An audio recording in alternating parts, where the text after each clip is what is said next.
Bonjour et bienvenue, nous commençons ce calendrier de l'Avent en ce 1er décembre par un premier conseil. Contrairement à l'année dernière, le calendrier de l'Avent va être une seule carte chaque jour qui va nous donner un conseil, un message que je vais bien sûr aller en intuitif développer et qui va nous aider à parcourir ce mois de décembre pour nous préparer à l'année 2024. Et bien entendu, vous pouvez compléter ces guidances de l'Avent par la guidance du mois de décembre que j'ai également mis en ligne. On y va, c'est parti pour ce premier message. Allez, avec l'oracle de la forêt sacrée, 1er décembre, quel est le premier conseil de ce 1er décembre pour tous ceux et celles qui regardent cette guidance de l'Avent? Il y en a beaucoup trop.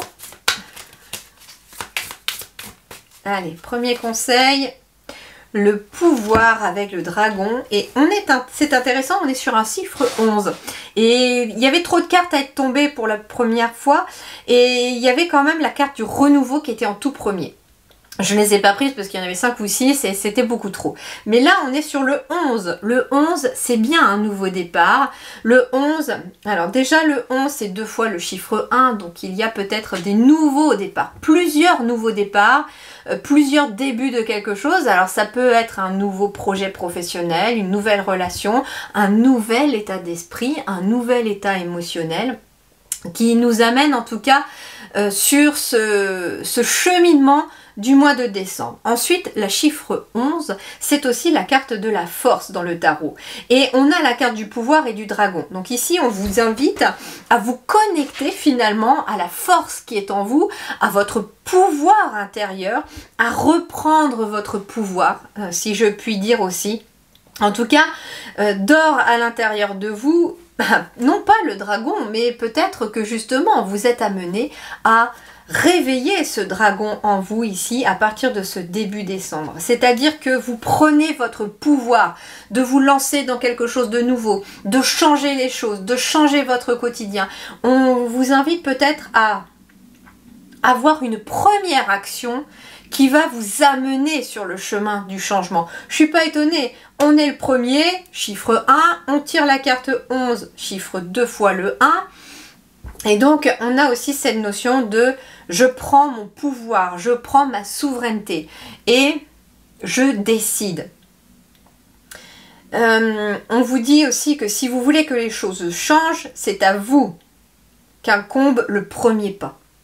De prendre votre propre pouvoir, d'avancer, de faire cette première action qui va vous amener ce changement. Vous ne vous plaisez pas au travail, et bien peut-être que le premier pas va être de soit réfléchir à quelque chose d'autre, soit tout simplement peut-être de commencer à faire des recherches, à monter un dossier, à s'inscrire à une formation, que sais-je. C'est pas forcément quitter votre travail, mais c'est commencer le tout premier pas qui va vous emmener vers ce changement de travail.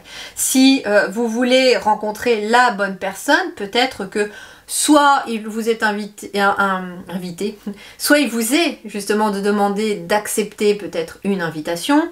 Ça peut être aussi tout simplement de lâcher votre passé, de ne plus donner le pouvoir à votre passé, mais que c'est vous qui reprenez le pouvoir sur le passé.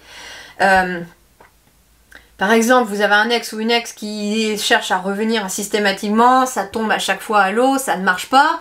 C'est à vous de reprendre votre pouvoir en disant non, stop, ça ne marche pas. On a essayé peut-être plusieurs fois, 2 fois, 3 fois, plusieurs fois, ça ne fonctionne pas. Ça se finit toujours pareil.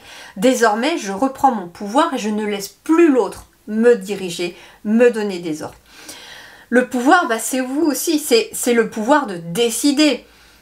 Je pourrais avoir un roi d'épée ou une reine d'épée derrière cette énergie du dragon aussi, derrière cette énergie du pouvoir qui vous dit finalement reprends ton pouvoir aussi de décision, de prise de conscience.